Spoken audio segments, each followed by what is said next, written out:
ആലപ്പുഴ തുറവൂരിൽ ബൈക്കിന് പിന്നിൽ സ്വകാര്യ ബസ് ഇടിച്ച 12 വയസ്സുകാരൻ മരിച്ചു.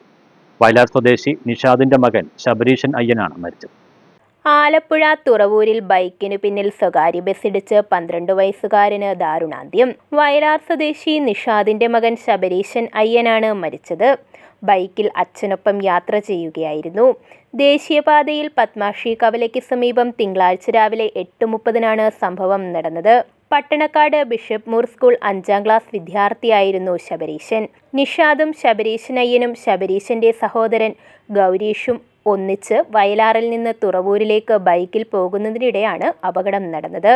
ബസ് ബൈക്കിൽ തട്ടിയതോടെ ബൈക്ക് നിയന്ത്രണം വിടുകയും പിന്നിലിരുന്ന ശബരീശയ്യൻ പാതയിൽ തെറിച്ചു വീണ് സ്വകാര്യ ബസ്സിനടിയിൽ പെടുകയുമായിരുന്നു. ബസിന്റെ പിൻചക്രം കയറിയിറങ്ങി ശബരീശൻ തൽക്ഷണം മരണത്തിന് കീഴടങ്ങി. നിസ്സാര പരിക്കുകളോടെ നിഷാദും ശബരീശന്റെ സഹോദരൻ ഗൗരീഷും തുറവൂർ ഗവൺമെന്റ് ആശുപത്രിയിൽ ചികിത്സയിലാണ്. News bureau, Alappuzha.